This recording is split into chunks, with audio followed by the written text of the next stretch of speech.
योग दर्शनम। ओम नमो वेंकटेशाय।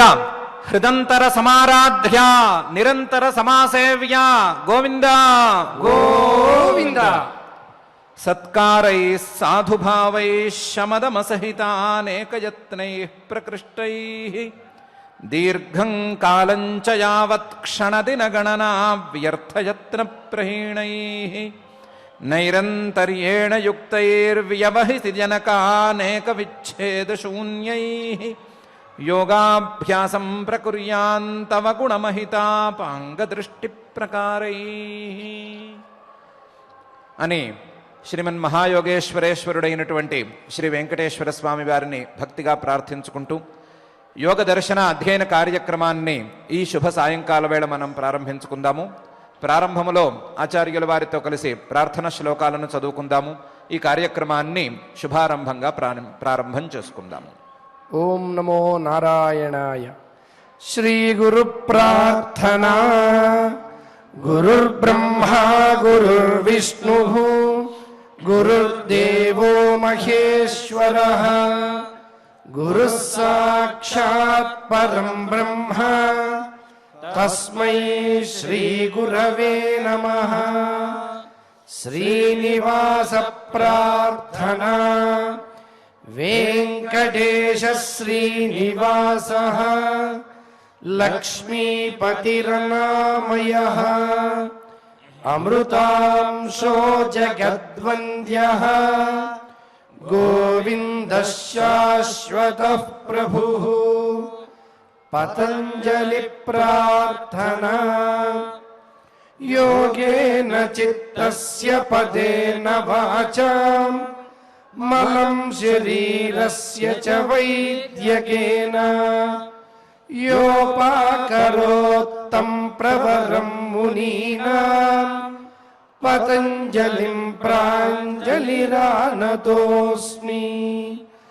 నమో హిరణ్యగర్భాదిభ్యః యోగ విద్యా సంప్రదాయకృభ్యః వంశర్షిభ్యః నమో మహద్భ్యః నమో గురుభ్యః.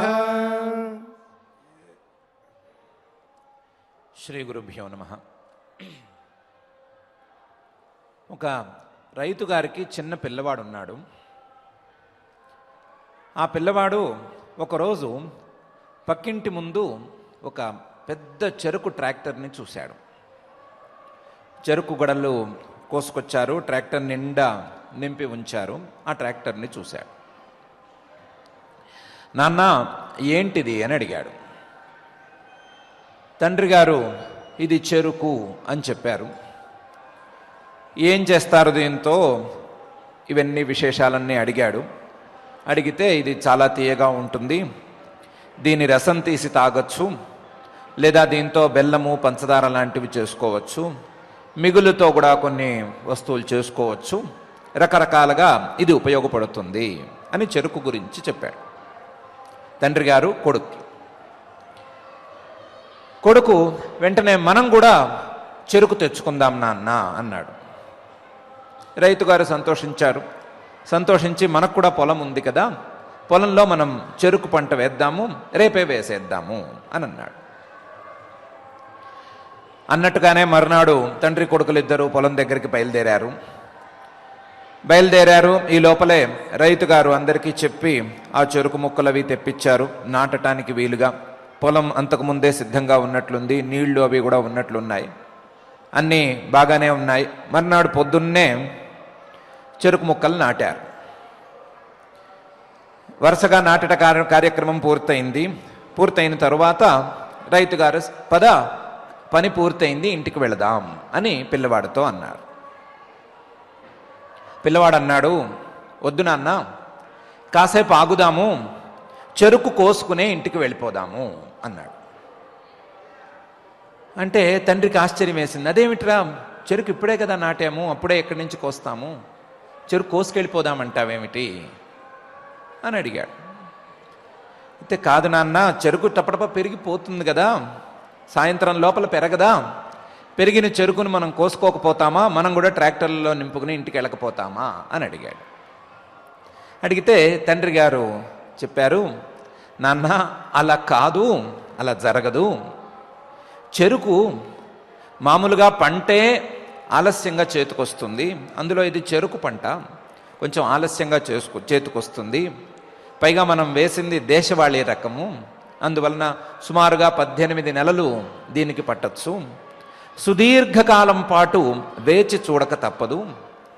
సుదీర్ఘకాలం పాటు వేచి చూడటం మాత్రమే కాదు, సుదీర్ఘకాలం పాటు దీనికి మనం సేవ చేయాలి. దీనికి నిరంతరము మనం సేవ చేస్తూ ఉండాలి. నిరంతరం దీనికి నీళ్లు పెట్టడం గురించి, దీంట్లో కలుపు మొక్కలు ఏరివేయటం గురించి, ఇంకా మరో పురుగుల మందుల గురించి, వాటి గురించి అన్నిటి గురించి ఆలోచిస్తూనే ఉండాలి. అన్ని రకాలుగాను వీటిని సేవ చేసుకోవాలి. సుదీర్ఘకాలం పాటు దీనికి సేవ చేసుకోవాలి. నిరంతరం ఈ దృష్టితోనే ఉండాలి. అలాగే దీని మీద ఆదరంతో పనిచేయాలి. నిరాదరణతో గనక పనిచేస్తే ఫలితం రాదు. చాలా ఆదరబుద్ధితో ఉండాలి, నిరంతరం పనిచేయాలి.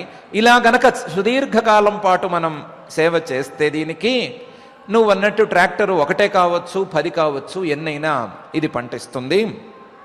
అందులోనూ మనం ఇంత శ్రద్ధగా గనక చేసినట్లయితే మన చెరుకు నాణ్యత కూడా బాగుంటుంది. అది లావుగా ఉంటుంది, రసం ఎక్కువగా ఉంటుంది, అలాగే రుచి కూడా బాగుంటుంది, దానికి విలువ కూడా ఎక్కువగా ఉంటుంది. అసలు సాయంత్రం లోపల పంట చేతికి వస్తుంది అనేది పూర్తిగా భ్రమ. తొందరగా పంట రావాలి అనేది కూడా ఒక రకమైనటువంటి భ్రమే. తొందరగా పంట చేతికి వస్తే దాంట్లో ఇది ఉండదు, నాణ్యత ఉండదు. సాయంత్రం లోపల రానే రాదు. ఇలాంటి వాటికి ఓర్పుగా దీర్ఘకాలం పాటు పనిచేయటం ఒక్కటే, ఆదరణతో పనిచేయటం ఒక్కటే శరణ్యం. నిరంతరం శ్రమ చేయటమే ఇది ఫలితాన్ని ఇచ్చేది రకము అని చెప్పాడు. పిల్లవాడికి కొంచెం నిదానంగా అర్థమైంది. ప్రాసెస్ ఏంటి అని అంతకుముందు తెలియదు కాబట్టి, కొత్త కాబట్టి నిదానంగా అర్థమైంది. నిదానంగా అర్థం చేసుకున్న తర్వాత పిల్లవాడు కూడా ఆ విషయాన్ని అంగీకరించాడు. అంగీకరించి తాను చేసుకోవలసి వచ్చినప్పుడు ఓర్పుగానే పని చేసుకున్నాడు. ఇది ఒక చెరుకు పంటకు సంబంధించినటువంటి చిన్న ఉదాహరణ.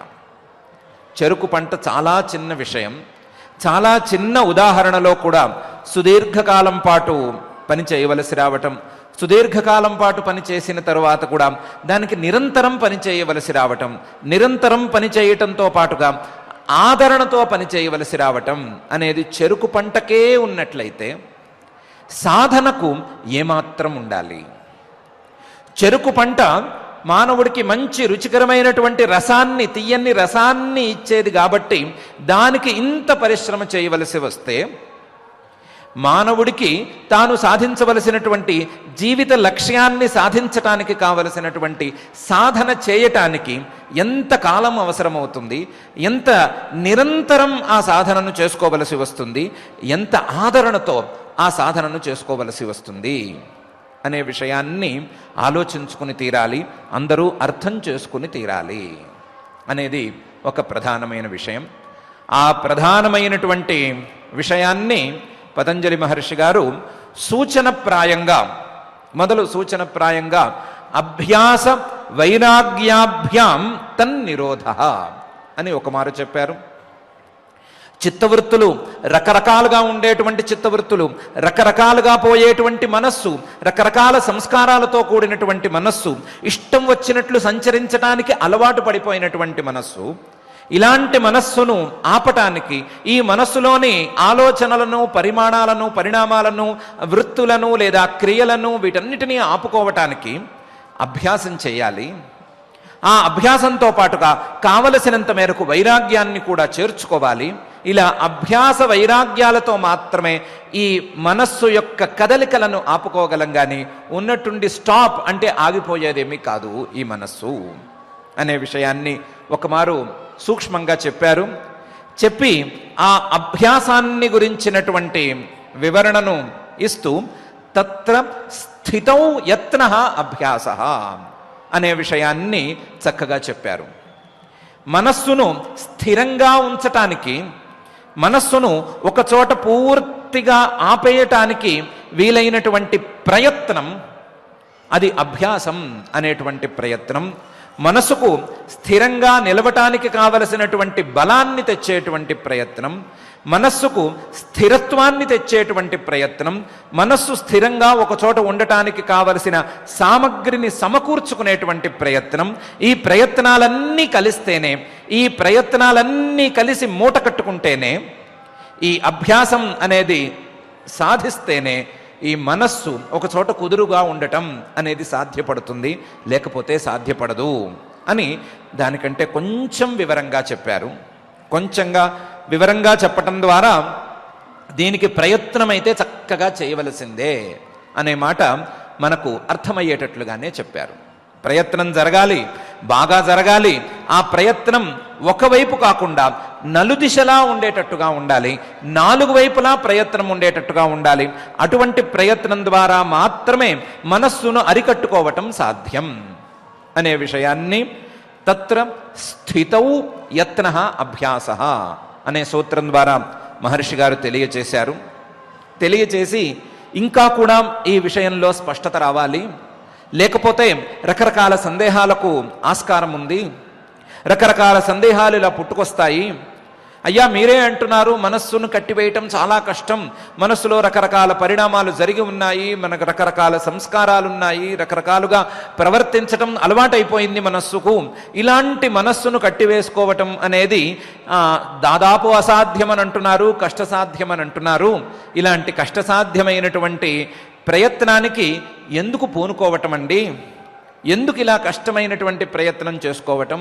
ఏదో చిన్నపాటి ప్రయత్నం చేసుకున్నామే అనుకోండి, ఆ చిన్నపాటి ప్రయత్నంతో గనక మనస్సు ఆగకపోతే, మనస్సును కట్టేసుకోలేకపోతే ప్రయత్నం వ్యర్థమైపోదా? వ్యర్థమైనటువంటి ప్రయత్నం, వ్యర్థం కాబోయేటువంటి ప్రయత్నం ఎందుకండి చేయాలి? మీరు చెప్పేటువంటి కష్టసాధ్యమైనటువంటి ప్రక్రియను ఎందుకండి అనుసరించాలి? కాబట్టి ఇంత కష్టమని చెప్పిన తర్వాత కూడా ఎలా ప్రయత్నం మాకు కలుగుతుంది? ఇలాంటి సందేహాలు చాలానే పుట్టుకొస్తాయి. ఆ సందేహాలన్నిటికీ కూడా ఈ విషయాన్ని ఇంకా విశదపరిచి ప్రయత్నం అనే మాట యొక్క స్ఫూర్తిని అర్థమయ్యేటట్లుగా చెప్పి ఈ విషయంలో ఒక క్లారిటీ తీసుకురావాలి అనే అభిప్రాయంతో మహర్షి గారు పై సూత్రంలో ఇలా అంటున్నారు. సచ దీర్ఘకాల నైరంతర్య సత్కార ఆసేవిత దృఢభూమి అని.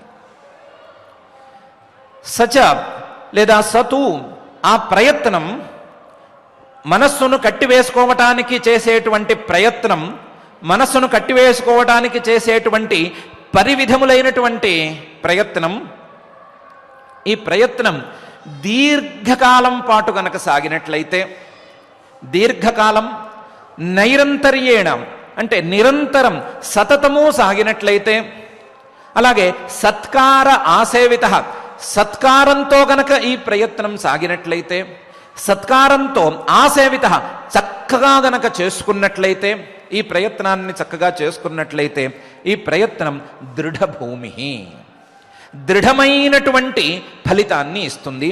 తాను దృఢంగా ఉండి దృఢమైనటువంటి ఫలితాన్ని ఇవ్వటానికి యోగ్యతను సాధిస్తుంది. మీరు అడిగినటువంటి ప్రశ్న, మీకు వచ్చినటువంటి సందేహం సరి అయినదే. ఎంతవరకు సరి అయినది అంటే, మనస్సును కట్టివేసుకోవటం కష్టం, చిన్నపాటి ప్రయత్నం ద్వారా అది సాధ్యం కాదు కదా అని. అది అంతే. చిన్నపాటి ప్రయత్నం ద్వారా దీన్ని చేయటం అనేది సాధ్యం కానే కాదు. అది ఊహించటానికి కూడా వీలు లేదు. ఎందుకంటే మనస్సు చిన్నపాటి ప్రయత్నం కంటే చాలా బలవత్తరమైనది, చాలా ప్రబలమైనది. మనస్సు యొక్క సంస్కారాలు ఇవన్నిటి యొక్క సమూహం. కాబట్టి చిన్నపాటి ప్రయత్నాలు, ఏదో ఒక్క క్షణం కూర్చున్నాము, కుదురుగా ఒక్క క్షణం ఉన్నాము అన్నంత మాత్రాన మనస్సు ఏమీ ఆగదు. మళ్ళీ కదలటం అనేది దాని యొక్క స్వభావమే. ఈ మనస్సుని దీర్ఘకాలం పాటు ఆపేందుకు ప్రయత్నం చేసుకోవాలి. ప్రయత్నాన్ని దీర్ఘకాలం పాటు సాగించాలి. సుదీర్ఘకాలం పాటు ఈ ప్రయత్నాన్ని సాగిస్తూనే ఉండాలి. సుదీర్ఘకాలం పాటు సాగేటువంటి ఈ ప్రయత్నం నిరంతరము సాగాలి. నిరంతరము ఈ ప్రయత్నం ఉండాలి. కాసేపు చేశాము కాసేపు చేయలేదు అనేటువంటి అభిప్రాయంతో ఉండకూడదు.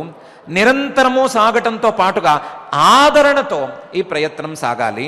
శ్రద్ధతో, భక్తితో, ఆసక్తితో చేసుకోవాలి ఈ ప్రయత్నాన్ని. అలా చేసుకున్నప్పుడు మాత్రమే ఈ ప్రయత్నం దృఢభూమిగా మారుతుంది. దృఢభూమిగా మారినటువంటి ప్రయత్నం మనసులో ఉండేటువంటి క్రియా సంస్కారాల కంటే కూడా మనస్సును ప్రబలం చేస్తుంది. మనస్సును ఆపేందుకు కావలసినటువంటి శక్తిని పరిపూర్ణంగా ప్రసాదిస్తుంది అని ఈ సూత్రంలో మహర్షి గారు చక్కగా చెప్తున్నారు. చెప్తూ సతు దీర్ఘకాల నైరంతర్య సత్కార ఆసేవిత దృఢభూమి అని అంటున్నారు. దీర్ఘకాలం పాటు చేయాలి. చేసేటువంటి ప్రయత్నం నిరంతరము సాగాలి. నిరంతరంగా ఉండేటువంటి ప్రయత్నం సత్కారంతో కూడినదై ఉండాలి. అలాంటప్పుడు మాత్రమే ఇది దృఢంగా ఉంటుంది. ప్రయత్నం దృఢంగా ఉంటుంది, దృఢమైనటువంటి ఫలితాన్ని ఇస్తుంది అని చాలా సూటిగానే మహర్షి గారు చెప్తున్నారు. ప్రయత్నం అనేటువంటి పదం యొక్క స్ఫూర్తిని చక్కగా మనకు తెలియచేస్తున్నారు. ప్రయత్నం అనేది కేవలం ఒకసారి చేసి ఆగిపోయే రకమైనటువంటిది కాదు. ఒక్కసారి చేశాము ఫలితం రాలేదేమిటి అని ఎదురు చూసేదాన్ని ప్రయత్నం అని అనరు. ఫలితం వచ్చేదాకా చేసేదాన్నే ప్రయత్నం అని అంటారు. ఫలితం వచ్చేదాకా గనక ప్రయత్నం సాగాలి అంటే ఆ ప్రయత్నంలో ఈ గుణాలన్నీ ఉండి తీరాలి అని మహర్షి గారు సూటిగా చెప్తున్నారు. మహర్షి గారేమిటి, భగవద్గీతలో పరమాత్మ కూడా ఈ విషయాన్ని ఇంతే సూటిగా చెప్పాడు. ఇంకా కూడా స్పష్టంగా చెప్పాడు అని అనుకోవాలి. ఏమిటి, మీకు కావలసినటువంటి యోగమో లేదా మనస్సును కట్టేసుకోవటం అనేటువంటి ఫలితమో లేదా మనసులో ఉండేటువంటి క్రియలు ఆగిపోవటమో వెంటనే జరగాలి అని అనుకుంటున్నారా? అదేమి అంత త్వరగా జరిగేటువంటి పని కాదు. త్వరగా జరగవచ్చు, ఎవరికైనా ఒకరికో ఇద్దరికో జరగవచ్చు, కానీ అందరికీ త్వరగా జరుగుతుంది అనేటువంటి నియమమేమీ లేదు అనే విషయాన్ని పరమాత్మ ఒక ప్రశ్నకు సమాధానంగా చెప్పాడు. అర్జునుడికి ఈ విషయంలోనే మరొక రకమైనటువంటి సందేహం వచ్చింది. యోగాభ్యాసాన్ని లేదా మనస్సును కట్టేసుకునేందుకు ప్రయత్నాన్నో లేదా తత్వజ్ఞానం కోసం చేసేటువంటి ప్రయత్నాన్నో ప్రారంభించుకున్న తర్వాత కొంత దూరం వెళ్ళిన తర్వాత ఆగిపోయింది. ఆ మనిషి జీవితం అక్కడితో ముగిసిపోయింది. ఇలాంటి సందర్భాలలో ఇతని సాధన ఎక్కడికి పోతుంది, లేదా సాధకుడు ఎలా అయిపోతాడు? ఇతని సాధన వ్యర్థమైపోతుందా? సాధకుడు వ్యర్థమైపోతాడా? లేకపోతే ఇతనికి ఏమైనా మంచి ఫలితం ఉంటుందా అని అడిగాడు. అడిగితే పరమాత్మ దానికి సమాధానంగా అదేమీ జరగదు, నహి కళ్యాణకృత్ కశ్చిత్ దుర్గతిం తాత గచ్చతి అనేటువంటి సమాధానం చెప్పాడు. ఎక్కడికి పోదు, మంచి చేసిన వాడికి మంచి సాధన ఉండనే ఉంటుంది, వాడి అకౌంట్లో అది జమ అయ్యే ఉంటుంది అనే విషయాన్ని చెప్పాడు.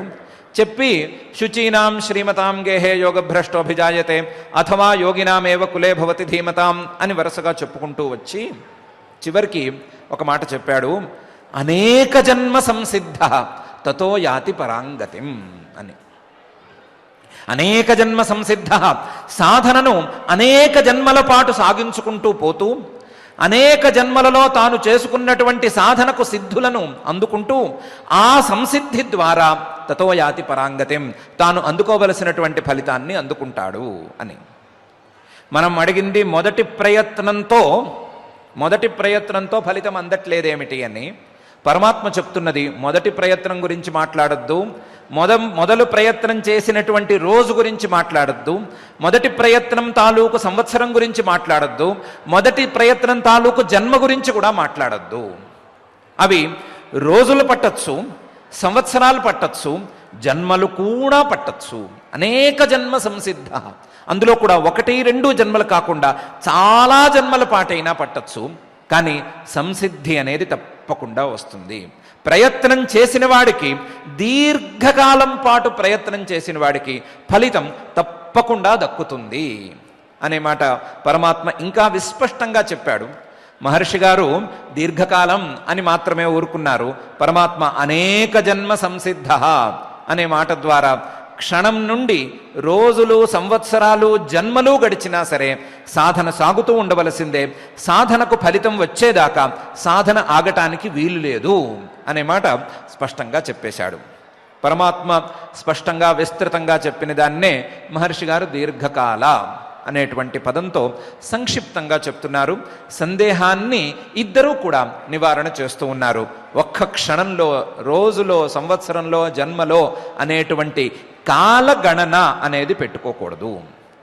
సమయాన్ని లెక్కించకూడదు. దీర్ఘకాలం పాటు చేసుకుంటూనే ఉండాలి. సాధన ఫలితం, ఫలితం వచ్చేంత వరకు సాధన, ఫలితం వచ్చేంత వరకు సాధనను ఆపకపోవటం అనే తీరులోనే సాధన జరగాలి, కానీ లెక్కలు మాత్రం పెట్టకూడదు అనే విషయాన్ని ఇటు మహర్షి గారు అటు పరమాత్మ గారు ఇద్దరూ కూడా చూపిస్తూ దీర్ఘకాలం ఆసేవిత దృఢభూమి అని అంటున్నారు. పరమాత్మేమో అనేక జన్మ సంసిద్ధ తతో యాతి పరాంగతిం అని అంటున్నాడు. దీర్ఘకాలం మాత్రమే కాదు, నిరంతరం జరగాలి, నిరంతరం సాధన జరగాలి. ఏదో కాసేపు చేశాము, రోజుకు కాసేపు చేశాము, లేదా ఏదో సంవత్సరంలో ఒకరోజు లెక్క పెట్టుకుని చేశాము, లేదా జన్మకు ఒక్కసారి జన్మానుకో శివరాత్రి అన్నట్లు చేశాము అన్నంత మాత్రాన అనేక జన్మ సంసిద్ధ అనేది కుదురుతుందా అనే ప్రశ్నకు సమాధానాన్ని మహర్షి గారు స్పష్టంగా చెప్తున్నారు. నైరంతర్యేణ ఆసేవిత దృఢభూమి. అలా ఏం కుదరదు, నిరంతరం జరగవలసిందే అని పరమాత్మ కూడా ఆ విషయాన్ని అదే విధంగా స్పష్టంగానే చెప్పాడు. యోగి యుంజీత సతతం ఆత్మానం రహసి స్థిత ఏకాకి యత చిత్తాత్మ త్యక్త సర్వ పరిగ్రహ అనేటువంటి 6వ అధ్యాయం 10వ శ్లోకంలో యోగి తన యొక్క మనస్సును, తన యొక్క సాధనను సతతం నిరంతరం చేసుకోవాలి. ఆ సాధనను చేసుకునేందుకు వీలుగా, నిరంతరం సాధన జరిగేందుకు వీలుగా తనను తాను రహస్యంగా మార్చేసుకోవాలి. తన సాధనను రహస్యంగా ఉంచుకోవాలి. తన యొక్క జీవితాన్ని రహస్యమయంగా కూడా చూసుకోవచ్చు. ఆత్మానం రహస్య స్థిత, తనను, తన మనస్సును యోగానికి వీలుగా చేసుకోవలసినటువంటి, యోగానికి వీలుగా చేసుకోదలుచుకున్నటువంటి యోగి సతతం నిరంతరం ప్రయత్నం చేయాలి అనే విషయాన్ని పరమాత్మ కూడా చెప్పాడు. దీర్ఘకాలం పాటు మాత్రమే కాదు, నిరంతరం కూడా ప్రయత్నం సాగాలి అనే విషయాన్ని పరమాత్మ కూడా చక్కగా చెప్పాడు. నైరంతర్యేణ ఆసేవిత దృఢభూమి అని మహర్షి గారు చెప్పిందే పరమాత్మ కూడా చెప్తున్నాడు సతతం అనేటువంటి పదం ద్వారా. సత్కారం ద్వారా, సత్కారంతో, ఆదరణతో సాధన చేసుకుని తీరాలి అనే విషయాన్ని కూడా మహర్షి గారితో పాటు పరమాత్మ కూడా చక్కగానే చెప్తున్నాడు. 6వ అధ్యాయం చివరి శ్లోకంలో యోగినామపి సర్వేషాం మద్గతేన అంతరాత్మన శ్రద్ధావాన్ భజతే యోమాం సమే యుక్తతమో మతః అనేటువంటి శ్లోకంలో యోగులు చాలామందే ఉండొచ్చు, అభ్యాసం చేసుకునేవారు లెక్కలేనంతమంది ఉండొచ్చు. కాబట్టి వారందరిలోకి యోగినామపి సర్వేషాం, వారందరిలోకి ఎవరైతే శ్రద్ధావాన్, శ్రద్ధతో ఈ యోగాభ్యాసం చేస్తాడో, ఆ శ్రద్ధతో చేసేటువంటి యోగాభ్యాసంలో నన్ను చేరుస్తాడో, యోగినామపి సర్వేషాం మద్గతేన అంతరాత్మన శ్రద్ధావాన్, నా యొక్క స్వరూపంలో తన మనస్సును నిలబెట్టుకుని శ్రద్ధతో యోగాభ్యాసం చేసుకుంటాడో అటువంటి వాడికి సిద్ధి తొందరగా లభిస్తుంది. శ్రద్ధావాన్ భజతే యోమాం సమే యుక్తతమో మతః, యోగం యొక్క సిద్ధిని పొందినాడు అని నాకు అనిపిస్తున్నది అనే మాట పరమాత్మ కూడా చెప్పాడు. శ్రద్ధ, ఆసక్తి, ఆదరణ ఇలాంటి వాటితో చేయాలి ఈ యోగాభ్యాసం. అంతే తప్ప నిరాదరణతో ఏదో చేస్తున్నాము అనే తీరులో చేస్తే దీనికి ఫలితం రాదు అనే విషయం స్పష్టంగానే పరమాత్మ చెప్పాడు. ఏమిటి ఆదరణ? కష్టపడి దీర్ఘకాలం పాటు కూర్చున్నాము, దీర్ఘకాలం పాటు నిరంతరంగా కూర్చున్నాము, ఇంకా ఆదరణ అనేది ఏముండొచ్చు ఇందులోనూ అని ఎవరికైనా సందేహం రావచ్చు. దానికి విరుగుడుగానే, ఆ సందేహానికి సమాధానంగానే పరమాత్మ శ్రద్ధ అనేటువంటి గుణాన్ని ఆదరం అనే పదస్థానంలో చూపిస్తున్నాడు. శ్రద్ధ, అలాగే ఈ యోగాభ్యాసానికి కావలసినటువంటి సామగ్రిని సమకూర్చుకోవటం, యోగాభ్యాసానికి నిలబెట్టేందుకు వీలైనటువంటి సాధనాలను ఉపాయాలను పూర్తిగా అందిపుచ్చుకోవటం అనేటువంటి ఆదరణ దీనికి చాలా కావలసింది అనే విషయాన్ని ఇటు పరమాత్మ చెప్తున్నాడు, అటు మహర్షి గారు కూడా చెప్తున్నారు. నైరంతర్య సత్కారేణ ఆసేవిత దృఢభూమి అనేటువంటి పదం ద్వారా మహర్షి గారు కేవలం యోగాభ్యాసం అని అనటం లేదు, ప్రయత్నం అని అనటం లేదు, ప్రయత్నాన్ని సేవించుకోవాలి లేదా ప్రయత్నాన్ని సాధించుకోవాలి అనేటువంటి పదాన్ని, అనేటువంటి అర్థాన్ని ఆసేవిత అనేటువంటి పదం ద్వారా స్పష్టంగా చెప్తున్నారు. ఆసేవిత సమంతాత్ సేవిత, యోగాభ్యాసానికి కావలసినటువంటి అన్ని రకాల విశేషాలను, అన్ని రకాల గుణాలను సాధించుకున్నట్లయితే అప్పుడు యోగాభ్యాసం అనేది ఫలితాన్ని ఇస్తుంది. అంతే తప్ప ఏదో కాసేపు చేశాము, కాసేపు చేయలేదు, కొన్ని ఉన్నాయి, కొన్ని లేవు, ఒకటి తగ్గితేనేమి, ఒకటి హెచ్చితేనేమి అని ఇలాంటి మాటలేమీ మాట్లాడడానికి వీలు లేదు అనే మాట స్పష్టంగానే చెప్పారు. ఆ ఆసేవన ప్రకారాన్ని కృష్ణ పరమాత్మ 6వ అధ్యాయంలో చాలా రీతులుగా చెప్పుకుంటూ వచ్చాడు. ఏకాంతంలో ఎలా ఉండాలి, ఆసనం ఎలా ఉండాలి, ఆహారం ఎలా ఉండాలి, విహారం ఎలా ఉండాలి, ఆ వ్యక్తి యొక్క చేష్టలు ఎలా ఉండాలి, ఇలాంటి విషయాలన్నిటినీ క్రమంగా చెప్పుకుంటూ వచ్చాడు. వాటన్నిటినీ దృష్టిలో పెట్టుకుని ఆ సేవిత, సేవారూపంగా సాధనారూపంగా గనక అభ్యాసాన్ని చేసినట్లయితే ఆ అభ్యాసం ఫలితాన్ని ఇస్తుంది అని మహర్షి గారు చెప్తున్నారు, పరమాత్మ కూడా చెప్తున్నాడు. ఆసేవిత అభ్యాస అని మహర్షి గారు అని ఉండవచ్చు, కానీ ఆసేవిత దృఢభూమి అని అంటున్నారు. దీర్ఘకాల నైరంతర్య సత్కార ఆసేవిత దృఢభూమి అని చెప్పటం ద్వారా మహర్షి గారు ఇంతకుముందు మనం అనుకున్నటువంటి సందేహానికి సరి అయినటువంటి సమాధానాన్ని చెప్తున్నారు. మనస్సు కఠినమైనదే, మనస్సులోని సంస్కారాలు బలవంతంగా ఉండేటువంటి సంస్కారాలే, మనస్సులో ఉండేటువంటి సంస్కారాలు జన్మ జన్మల పాటు ప్రయత్నం చేసి తెచ్చుకున్నటువంటి సంస్కారాలే. జన్మ జన్మల సంస్కారాలతో మనస్సు దాని ఇష్టం వచ్చినట్లు అది నడవటం అనేది సహజంగా జరిగేటువంటి ప్రక్రియే, నిజమే.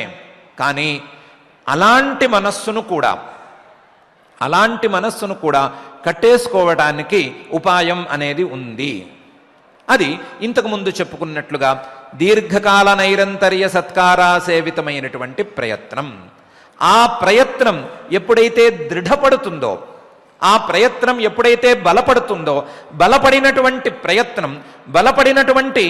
ఆ ప్రయత్న సమూహం మనస్సును కట్టేసుకోవటానికి సహకరిస్తుంది. లేదా బలపడినటువంటి ఈ కట్టేసుకునే ప్రయత్నం సఫలం అయి తీరుతుంది.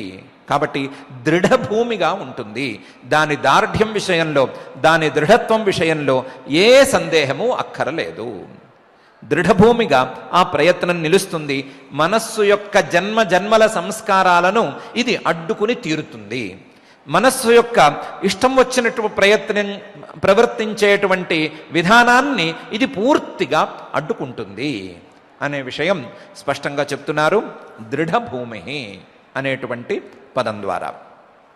ఇలా చెప్తూ సచ దీర్ఘకాల నైరంతర్య సత్కార ఆసేవిత దృఢభూమి ప్రయత్న, ఆ ప్రయత్నం ద్వారా, ఆ ప్రయత్నాన్ని మళ్ళీ మళ్ళీ చేసుకోవటం అనేటువంటి అభ్యాసం ద్వారా మనస్సును నిరోధించుకోవచ్చు అనే విషయం మహర్షి గారు చక్కగా చెప్తున్నారు. మహర్షి గారు చెప్పేటువంటి ఈ విషయం కేవలం యోగాభ్యాసానికి సంబంధించిన విషయం కాదు అని మనకి వింటేనే అర్థమైపోతోంది.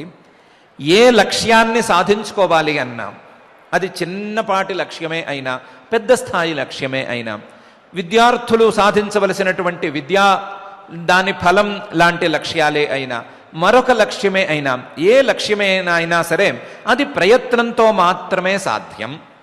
ప్రయత్నంతో మాత్రమే లక్ష్యాన్ని సాధించుకోగలగటం అనేది జరిగేది. దానితో పాటుగా ఆ ప్రయత్నం దీర్ఘకాలం పాటు నిరంతరం సత్కారంతో గనక జరిగినట్లయితే అది ఫలితాన్ని ఇస్తుంది అనే విషయం కూడా మహర్షి గారు చెప్పదలుచుకున్నటువంటి విషయం. మహర్షి గారి మాటల యొక్క స్ఫూర్తి ఇంతదాకా కూడా వ్యాపిస్తూ ఉన్నది.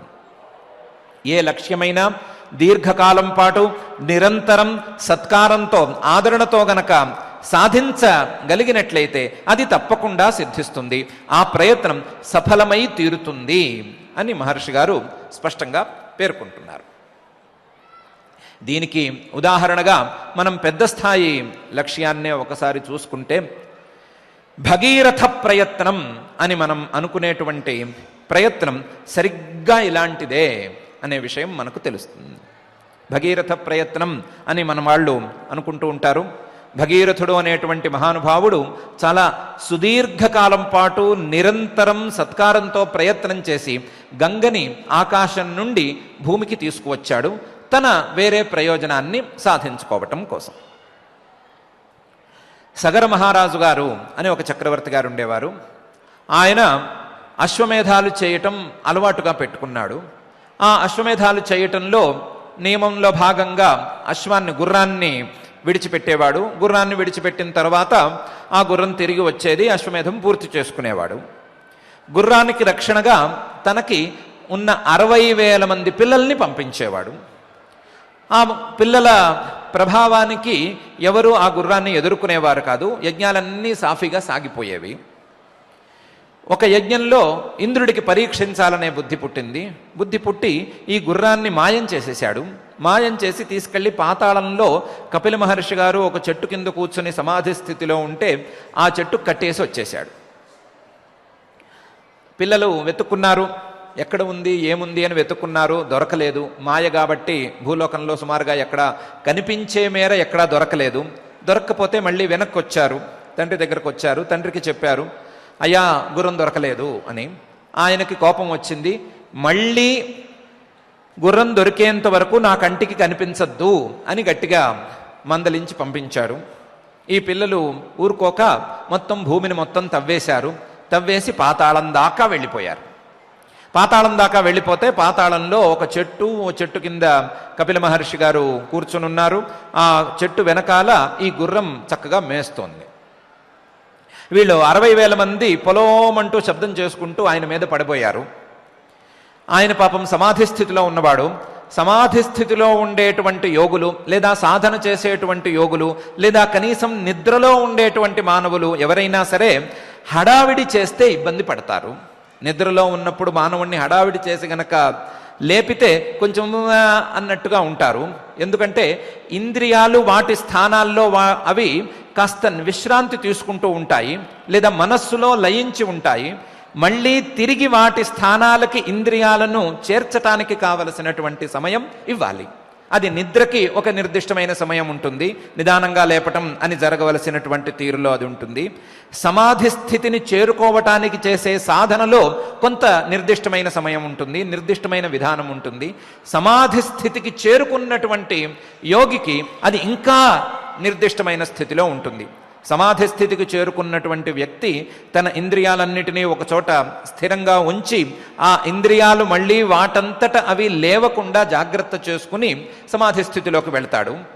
అలాంటి సందర్భంలో ఉండేటువంటి వ్యక్తిని, ఆ సిద్ధుణ్ణి గనక హడావిడిగా గనక కదల్చేసినట్లయితే ఆ ఇంద్రియాలన్నీ వాటంతట అవి లేచిపోయే ప్రయత్నం ఉంది. ఆ ఇంద్రియాలు గనక అవి చేరుకోవలసిన చోటును కాక వేరే చోటుకు గనక చేరుకున్నట్లయితే, తారుమారు అయినట్లయితే ఆ యోగికి తెలియకుండా, తనకు తెలియకుండానే ఒక రకమైన అలజడి అనేది వస్తుంది. ఆ అలజడి కోపంగా మారుతుంది. ఆ కోపం కాస్త శాపంగా మారుతుంది. ఆ శాపంగా మారటం అనేది ఈ సందర్భంలో జరిగిపోయింది. సగరపుత్రుల మీద ఈయనకు తెలియకుండానే కోపం వచ్చేసింది. ఆ కోపంతో ఆయన కళ్ళు తెరిచేసరికి ఆయనకే తెలియకుండా యోగాగ్ని బయటపడింది. ఆ యోగాగ్నిలో వీళ్ళందరూ భస్మమైపోయారు. అక్కడికి ఇష్యూ ఇక్కడ క్లోజ్ అయిపోయింది. కానీ సగర మహారాజు గారి యజ్ఞం అగమ్యగోచరంగా ఉంది. ఎన్ని రోజులు కూర్చోవాలో తెలియటం లేదు. ఆయన కొడుకు ఇంకొక ఆయన ఉన్నాడు. ఈ 60,000 మంది కాక ఆయన పేరు అసమంజుడు. ఆ అసమంజుడు అనే ఆయన్ని వేరే కారణంతో ఈయన దేశ బహిష్కార శిక్షకు గురి చేశాడు. వేరే గతి లేక ఆ అసమంజుడిని పిలిపించాడు. పిలిపించి ఈ యజ్ఞం సంగతి ఏమిటి అని అడిగాడు. ఆ అసమంజుడు, నేను జాగ్రత్తగా చూసుకొస్తాను నాన్నగారు అని బయలుదేరాడు. అసమంజుడు బయలుదేరాడు అని కొన్ని చోట్ల ఉంది, కొన్ని చోట్ల ఆయన కొడుకు అంశమంతుడు అని ఇంకొక ఆయన ఉన్నాడు, ఆయన బయలుదేరాడు అని కూడా ఉంది. వీళ్ళిద్దరిలో ఎవరో ఒకళ్ళు బయలుదేరి యజ్ఞాశ్వాన్ని తీసుకొస్తాము అని ప్రయత్నం ప్రారంభించారు. ఆ ప్రయత్నంలో వాళ్ళు పాతాళం దాకా వెళ్ళగలిగారు. పాతాళంలో ఆయన కపిల మహర్షి గారిని చూశారు. వీరికి కాస్త యోగ సాధన మీద పట్టుండటం వలన ఆ సమాధి స్థితిలో ఉండేటువంటి యోగిని ఎలా ప్రార్థించాలో అలా ప్రార్థించారు. కపిల మహర్షి గారు కూడా దానికి అనుగ్రహించి, ఇది నేను చేసిన పని కాదు, ఇంద్రుడు చేసిన పని, మీరు గుర్రం తీసుకోవచ్చు అని గుర్రాన్ని ఇచ్చేశాడు. అక్కడికి ఆయుష్ క్లోజ్ అయిపోయింది. సగర మహారాజు గారి యజ్ఞం పూర్తయిపోయింది. కానీ ఈ వెళ్ళిన వ్యక్తికి ఎటు కాకుండా మా పితృదేవతలందరూ ఇక్కడ ఉండిపోయారు, భస్మరాశి అయిపోయారు, వీళ్ళకి ఏమీ క్రియ జరగలేదు, మరణానంతరం జరగవలసినటువంటి ఏ క్రియ జరగలేదు, వీరికి ఏదో ఒక క్రియ జరగాలి కదా అనే భావన పట్టుకుంటే చుట్టుపక్కల ఏమైనా నీళ్లు దొరుకుతాయా అని ప్రయత్నం చేశారు. నీళ్లు దొరికితే తర్పణం చేద్దాము అనేటువంటి ఉద్దేశంతో. ఈ లోపల ఎందుకు ఎగురుతున్నాడో తెలియదు, గరుడు అక్కడ ఎగురుతున్నాడు.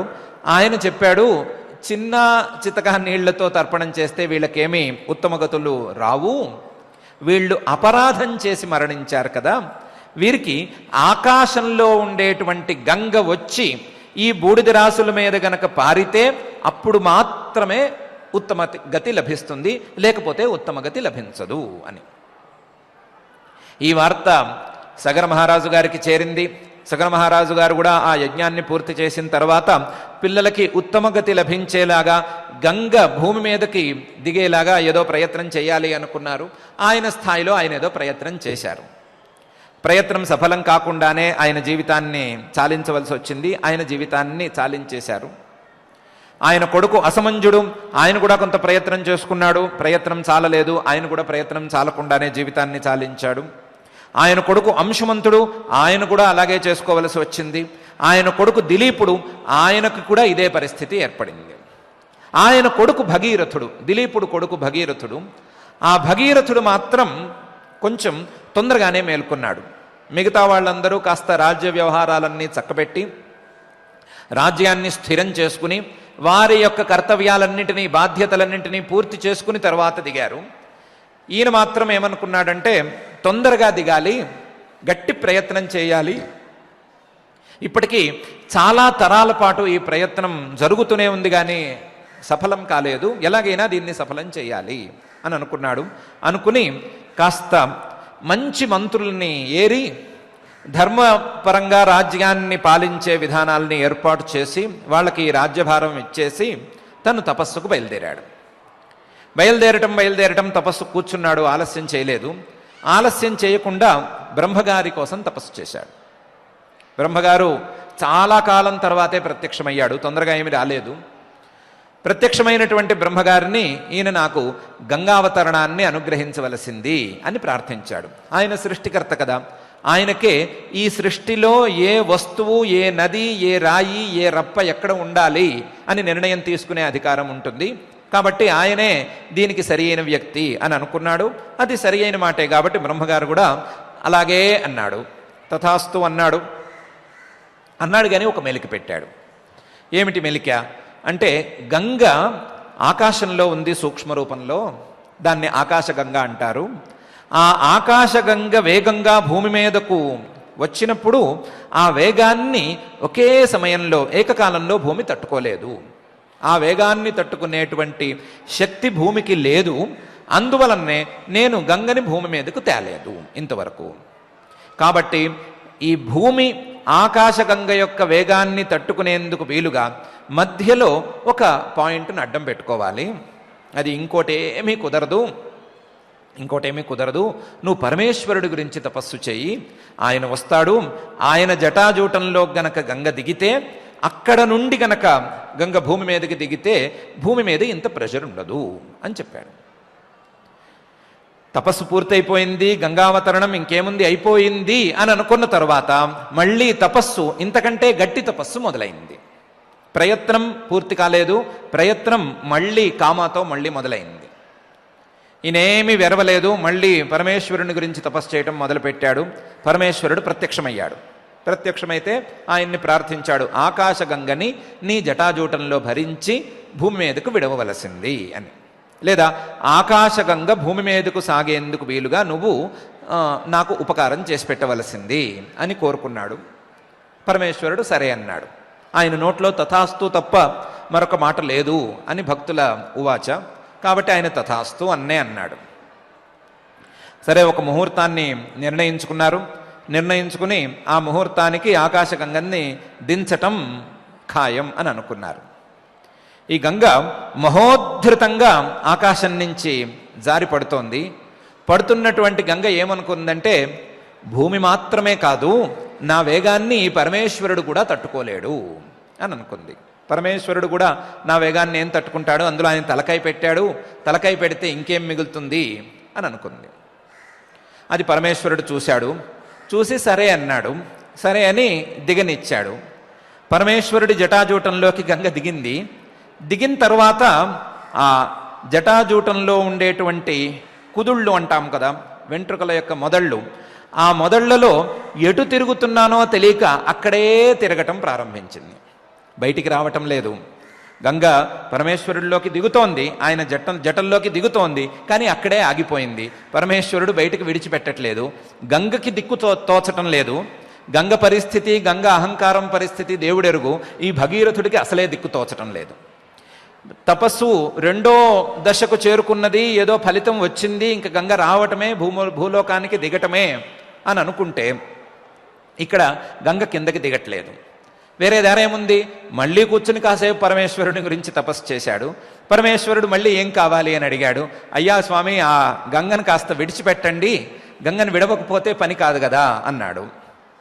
సరే, పరమేశ్వరుడు ఒక్క జట మాత్రం కాస్త పక్కకి తొలగించి భూమి భరించగలిగినటువంటి వేగం ఎంత ప్రాంతానికి ఉంటుందో అంతవరకు మాత్రమే గంగను విడిచిపెట్టాడు.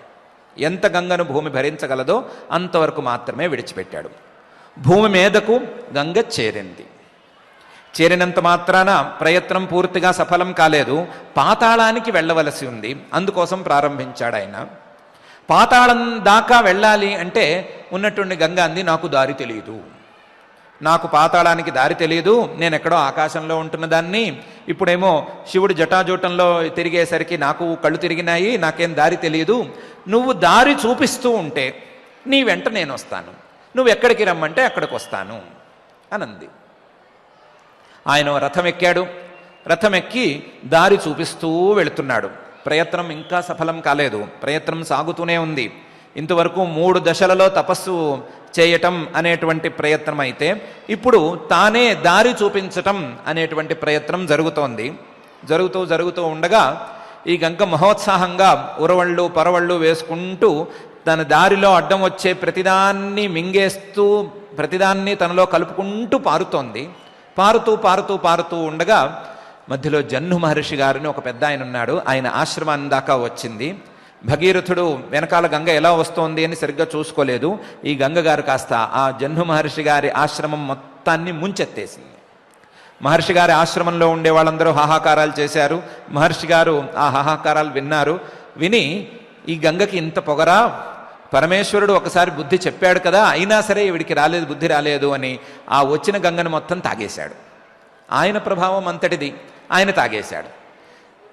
కొంతసేపటికి ముందుకు వెళుతున్నటువంటి భగీరథుడు వెనక్కి తిరిగి చూసుకుంటాడు కదా, నీటి చుక్క లేదు. ఏమైంది అని మళ్ళీ వెనక్కి తిరిగి వచ్చి చూస్తే ఓ జహ్ను మహర్షి గారు కడుపు నిండా నీళ్లు తాగి కూర్చునున్నాడు. ప్రయత్నం మళ్ళీ ఆగింది. ఈ గంగ పారటం అనేది ఆగిపోయింది. ఈసారి ప్రార్థన అనేది జహ్ను మహర్షి గారిని చేయవలసి వచ్చింది. జహ్ను మహర్షి గారిని, ఏమండి, ఈ ప్రయత్నం కోసం నేను మొదలుపెట్టానండి, మా పితృదేవతలకు ఉత్తమ గతులను ఇవ్వటానికి ప్రారంభించాను, మీరు ఆ గంగా అహంకారాన్ని మన్నించండి, నా కోసం విడిచిపెట్టండి అని అన్నాడు. సర్లే, నువ్వు అన్నావు కాబట్టి విడిచిపెడుతున్నాను అని ఆయన చెవిలోంచి మళ్ళీ గంగను విడిచిపెట్టాడు. దానికి వేరే ధార్మికమైనటువంటి అర్థం ఉంది. ఆ చెవిలో జహ్ను మహర్షి గారి చెవిలోంచి వచ్చింది కాబట్టి ఆవిడికి జాహ్నవి అనే పేరు కూడా వచ్చింది. మళ్ళీ చెవిలోంచి బయటికి వచ్చింది. వచ్చిన తర్వాత ఈయన జాగ్రత్తగా పాతాళం దాకా వెనక్కి తిరిగి చూసుకుంటూ ఏ ఆశ్రమాన్ని ముంచెత్తకుండా ఏ మహర్షి గారికి కోపం రాకుండా జాగ్రత్తగా దారి చూపిస్తూ తీసుకెళ్ళి పాతాళం దాకా తీసుకెళ్ళాడు. పాతాళంలో తన పితృదేవతల యొక్క బూడిద రాసుల మీద ఈ గంగను పారించాడు. ఆ గంగలో తన పితృదేవతలకు తర్పణం చేసుకుని పితృదేవతలకు విముక్తిని కలిగించాడు. ఎంతకాలం పాటు చేశాడు ఈయన ఈ ప్రయత్నం? ఆకాశంలో ఉండేటువంటి గంగను భూమి గుండా పాతాళం దాకా తీసుకువెళ్ళటానికి ఎంతసేపు ప్రయత్నం చేశాడు అనంటే ఒకటే సమాధానం చెప్పుకోవాలి, దీర్ఘకాలం పాటు. మధ్యలో వచ్చినటువంటి విఘ్నాలను లెక్క చేయకుండా ఎప్పటికప్పుడు తపస్సు అయిపోతోంది, ప్రయత్నం సఫలం అయిపోతోంది అని అనిపిస్తున్నా సరే, ఆ ప్రయత్నానికి ఏదో ఒక విఘ్నం వచ్చినా సరే దానిని లెక్క చేయకుండా దీర్ఘకాలం పాటు తపస్సు చేశాడు, దీర్ఘకాలం పాటు ప్రయత్నం చేశాడు. ఎంతసేపు చేశాడు రోజుకి అనే ప్రశ్న వేస్తే ఏమి సమాధానం చెప్పాలి? నిరంతరం చేశాడు. చేసినంతసేపు నిరంతరం అదే ప్రయత్నంలో ఉన్నాడు. నిరంతరం అదే ప్రయత్నంలో ఉండటం మాత్రమే కాదు, సత్కారంతో చేశాడు.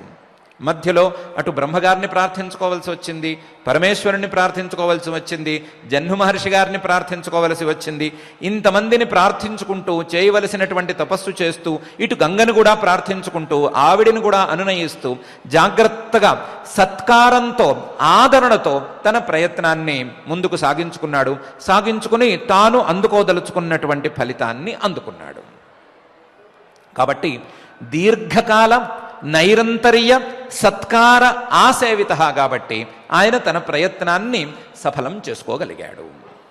కాబట్టి ఇలా ఎవరైనా ప్రయత్నం చేసుకోగలిగినట్లయితే, ఇలా ఎవరైనా దీర్ఘకాలం పాటు నిరంతరం సత్కారంతో తమ ప్రయత్నాలను చేసుకోగలిగినట్లయితే వారు తప్పకుండా సిద్ధిని పొంది తీరతారు అనేటువంటి అంశాన్ని బలంగా చెప్పటం కోసం మహర్షి గారు దీర్ఘకాల నైరంతర్య సత్కార ఆసేవిత దృఢభూమి అనే సూత్రం ద్వారా ప్రయత్నాన్ని ఎలా సాధించుకోవాలి అనే విషయాన్ని చెప్తున్నారు. ఎక్కడో ఆకాశంలో గంగ ఉందా, అది ఏ రూపంలో ఉంది, దాని పరమార్థం ఏమిటి అనే సంగతి తెలియట్లేదు. ఆకాశంలో గంగ ఉంది, అదేదో శివుడి తల మీదకి జారింది, తర్వాత భూమి మీదకు, భూమి నుంచి పాతాళానికి అనేదో పురాణం కనిపిస్తోంది. పురాణంలో ఏదో దీర్ఘకాలం పాటు ప్రయత్నం చేసినట్లు కనిపిస్తోంది. కనిపించిన దాన్ని మనం ప్రస్తుతం ఉదాహరణగా ఎలా తీసుకోగలము? మనకి మనస్సు యొక్క క్రియలు, ఆ క్రియలను ఆపుకోవటం అనే అంశానికి ఉదాహరణ కావాలి. సాధారణమైనటువంటి ప్రయత్నానికి, ఆ ప్రయత్నానికి కావలసినటువంటి ఫలితానికి భగీరథ ప్రయత్నం ఉదాహరణ అయితే అవ్వచ్చుగాక, పురాణాలను నమ్మే మాట అయితే, పురాణాలను నమ్మి తీరాలి అనే మాట నిజమైతే అలా కావచ్చు కాక, మనకు ఏమాత్రం ఇది సఫలమైనటువంటి ఉదాహరణ అని ఏమైనా ప్రశ్న రావచ్చు. జాగ్రత్తగా ఆలోచించుకుంటే గంగా ప్రవాహం, భగీరథుడు, ఆయన యొక్క రథం అనే మాటను ఆ అంశం వరకు గనక తీసుకున్నట్లయితే ఈ గంగా ప్రవాహం ఎక్కడ నుండి ఎక్కడకు వచ్చింది అనే మాటను జాగ్రత్తగా పరిశీలించుకున్నట్లయితే తెలియని చోటు నుంచి భగవంతుడి మీదకు దిగింది. భగవంతుడి మీదకి దిగినటువంటి గంగా ప్రవాహం భగీరథుడి వెంట సాగింది అనే 3 మాటలను మనం సరిగ్గా చెప్పుకోగలిగినట్లయితే, ఎటు ప్రవర్తిస్తోంది, సంస్కారాలు ఎలా ఉన్నాయి అనే తెలియని మనస్సు ఆకాశగంగ లాంటి మనస్సే కదా. ఇలాంటి ఆకాశగంగ లాంటి మనస్సుని భగవంతుడి మీద గనక స్థిరంగా ఉంచుకోగలిగినట్లయితే, భగవంతుడి మీద పెట్టినట్లయితే, ఆ భగవంతుడి మీద ఉంచినటువంటి మనస్సు ఏకాగ్రంగా మారి భగీరథుల్లాంటి సాధారణ పురుషుడి వెంట నిదానంగా సాగుతుంది. అతను చెప్పినట్లుగా చెప్పిన దారిలో నడుచుకుంటుంది అనటానికి ఇది ఉదాహరణ ఎందుకు కాకూడదు?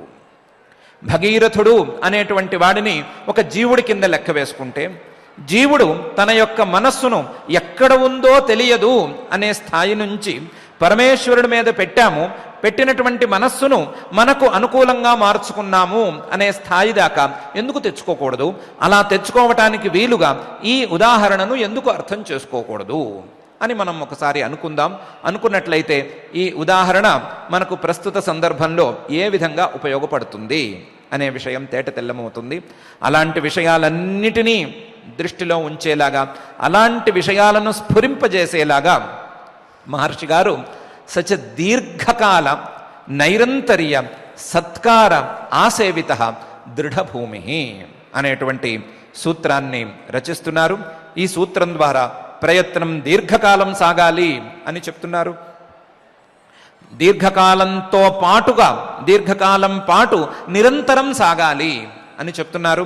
దీర్ఘకాలం నిరంతరం చేసేటువంటి ప్రయత్నం సత్కారపూర్వకంగా ఉండాలి అని చెప్తున్నారు. ఇలా దీర్ఘకాలం పాటు నిరంతరం సత్కారంతో చేసే ఈ ప్రయత్నం మానవుడికి దృఢమైనటువంటి ఫలితాన్ని ఇస్తుంది, దృఢమైనటువంటి మనస్సును ఇస్తుంది. దృఢమైనటువంటి మనస్సు తన యొక్క క్రియలను అడ్డుకోగలుగుతుంది అనే విషయాన్ని స్పష్టంగా చెప్తున్నారు. ఈ విషయాన్ని మనం ఉదాహరణపూర్వకంగా అర్థం చేసుకుని, ఉదాహరణలలో ఉండేటువంటి విశేషాలన్నిటినీ కూడా చక్కగా తెలుసుకుని, సాధారణ స్థాయి లక్ష్యం నుండి వెంటనే ఫలితం రావాలి, స్ప్లిట్ సెకండ్లో అన్నీ దక్కాలి అనే స్థాయి నుండి కొంత మెచ్యూరిటీ తెచ్చుకుని, ఆ మెచ్యూరిటీతో సాధన చేస్తే అన్నీ సమకూరుతాయి అనేటువంటి భావాన్ని తెచ్చుకుని, ఆ భావాన్ని ఇంకా కూడా బలపరుచుకుంటూ ఎన్ని జన్మలు చేయవలసి వచ్చినా, ఎన్ని రోజులు చేయవలసి వచ్చినా, ఎన్ని సంవత్సరాలు చేయవలసి వచ్చినా కాలంతో నిమిత్తం లేకుండా మన సాధన సాగాలి అనేటువంటి ఒక కఠినమైన, బలమైన, దృఢమైనటువంటి నిర్ణయాన్ని మనం కలిగి ఉందాం. ఇలాంటి సాధన మనకు అలవాటు కావాలి అని, ఇలాంటి సాధన చేసేందుకు మన యొక్క ప్రయత్నం సాగాలి అని ఆ మహాయోగేశ్వరేశ్వరుడైనటువంటి శ్రీ వెంకటేశ్వర స్వామి వారిని భక్తిగా ప్రార్థించుకుందాం. ఆ ప్రార్థనతో ఈరోజు పారాయణ కార్యక్రమాన్ని ప్రారంభించుకుందాం. ఓం నమో వెంకటేశాయ. ప్రారభ్యతేన ఖలు విఘ్న భయేన నీచైః ప్రారభ్య విఘ్న విహితా విరమంతి మధ్యాః విఘ్నైః పునః పునరపి ప్రతిహన్యమానాః ప్రారబ్ధముత్తమజనాః న పరిత్యజంతి అని భర్తృహరి చెప్పినట్లుగా నిరంతరము అభ్యాసం ద్వారా మాత్రమే ఉత్తమ జనులు మనం అవ్వడం ద్వారా ఆచార్యులు చెప్పినటువంటి ఆ యోగ దర్శన తత్వాన్ని మనం తెలుసుకోగలుగుతాం. జన్మజన్మలెత్తినప్పటికీ కూడా అర్థమవ్వనటువంటి, అవగమనం కానటువంటి తత్వాన్ని యోగ పురుషుల యొక్క సాన్నిధ్యంలో ఉన్నట్లయితే, యోగేశ్వరేశ్వరుడైనటువంటి శ్రీ వెంకటేశ్వర స్వామి సన్నిధిలో యోగ విద్యావేత్తల ద్వారా మన చెవిన పడి అవి నిరంతరం మనం అభ్యాసం చేసినట్లయితే తప్పక మనకు ఆ తత్వం అలవడుతుంది అనడంలో ఏ సంశయము లేదు. కాబట్టి మనమందరం భాగ్యవంతులం కాబట్టి అటు యోగ దర్శనాన్ని అలాగే భగవద్గీతను కూడా పారాయణం చేసుకునే భాగ్యం కలిగింది. నేడు మనం 7వ అధ్యాయాన్ని సంపూర్ణంగా చక్కగా పారాయణ చేసుకుందాం. ఈ అధ్యాయాన్ని పారాయణం చేయడం ద్వారా జన్మరాహిత్యం కలుగుతుందని కూడా మనకు తెలుపుతూ ఉన్నాయి. శంఖకర్ణుడు సర్పజన్మ నుంచి చక్కగా జన్మరాహిత్యాన్ని పొందాడని అటువంటి దివ్యమైన భవ్యమైనటువంటి అధ్యాయాన్ని భక్తితో అందరం కలిపి శ్రీకృష్ణ ప్రార్థనతో కలిసి చేసుకుందాం. శ్రీకృష్ణ ప్రార్థన. వసుదేవసుతం దేవం కంసచాణూరమర్దనం దేవకీ పరమానందం కృష్ణం వందే జగద్గురుం. శ్రీగీతా ప్రార్థనా. సర్వోపనిషదో గావః దోగ్ధా గోపాలనందనః పార్థో వత్సః సుధీర్భోక్తా దుగ్ధం గీతామృతం మహత్. అథ శ్రీమద్భగవద్గీతాసు ఉపనిషత్సు బ్రహ్మ విద్యాయాం యోగశాస్త్రే శ్రీకృష్ణార్జున సంవాదే జ్ఞాన విజ్ఞాన యోగః సప్తమోऽధ్యాయః. శ్రీభగవానువాచ మయ్యాసక్తమనాః పార్థ యోగం యుంజన్మదాశ్రయః అసంశయం సమగ్రం మాం यथा ज्ञास्यसि तच्छृणु ज्ञानं तेऽहं सविज्ञानम् इदं वक्ष्याम्यशेषतः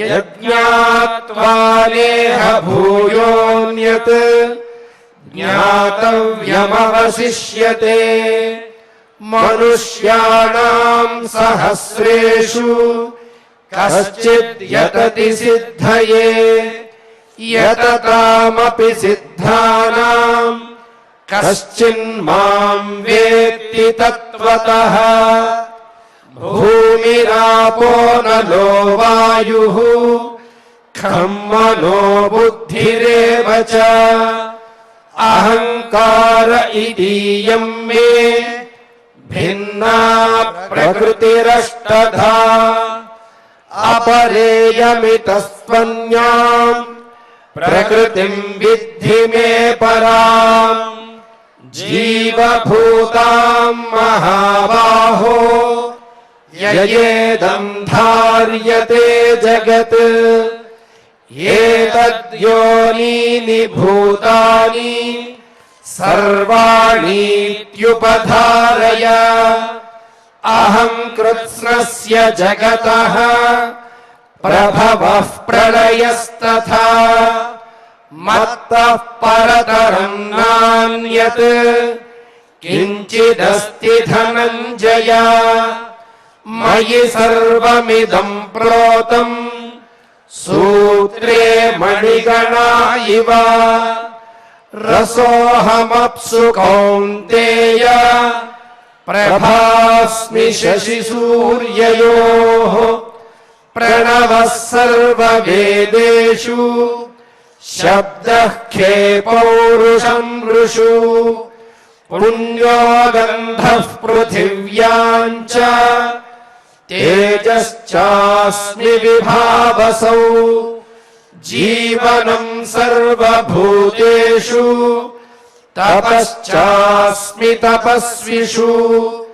बीजं मां सर्वभूतानां विद्धि पार्थ सनातनम् बुद्धिर्बुद्धिमतामस्मि तेजस्तेजस्विनामहम् बलं बलवतां चाहं कामरागविवर्जितम् धर्माविरुद्धो भूतेषु कामोऽस्मि भरतर्षभ ये चैव सात्विका भावाः राजसास्तामसाश्च ये मत्त एवेति तान् विद्धि न त्वहं तेषु ते मयि त्रिभिर्गुणमयैर्भावैः येभिः सर्वमिदं जगत् मोहितं नाभिजानाति मामेभ्यः परमव्ययम् दैवी ह्येषा गुणमयी मम माया दुरत्यया मामेव ये प्रपद्यन्ते मायामेतां तरन्ति ते न मां दुष्कृतिनो मूढाः प्रपद्यन्ते नराधमाः माययापहृतज्ञानाः आसुरं भावमाश्रिताः चतुर्विधा भजन्ते मां जनाः सुकृतिनोऽर्जुन आर्तो जिज्ञासुरर्थार्थी ज्ञानी च भरतर्षभ तेषां ज्ञानी नित्ययुक्तः एकभक्तिर्विशिष्यते प्रियो हि ज्ञानिनोत्यर्थम् अहं स च मम प्रियः उदाराः सर्व एवैते ज्ञानी त्वात्मैव मे मतम् आस्थितः स हि युक्तात्मा మామేవానుత్తమాం గతిం బహూనాం జన్మనామంతే జ్ఞానవాన్ మాం ప్రపద్యతే వాసుదేవః సర్వమితి సమహాత్మా సుదుర్లభః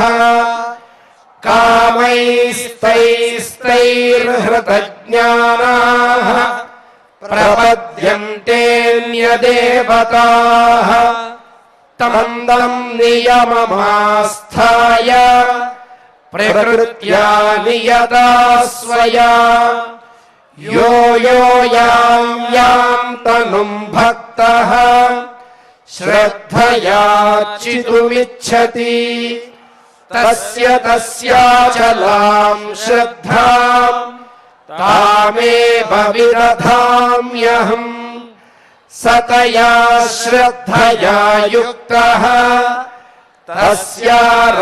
తస్యారాధనమీహతే లభతే చ తతః కామాన్ మయైవ విహితాన్ హితాన్ అంతవత్తు ఫలం తేషాం తద్భవత్యల్పమేధసాం దేవాన్ దేవయజో యాంతి మద్భక్తా యాంతి మామపి అవ్యక్తం వ్యక్తిమాపన్నం మన్యంతే మామబుద్ధయః పరం భావమజానంతః మమావ్యయమనుత్తమం నాహం ప్రకాశः సర్వస్య యోగమాయా సమావృతః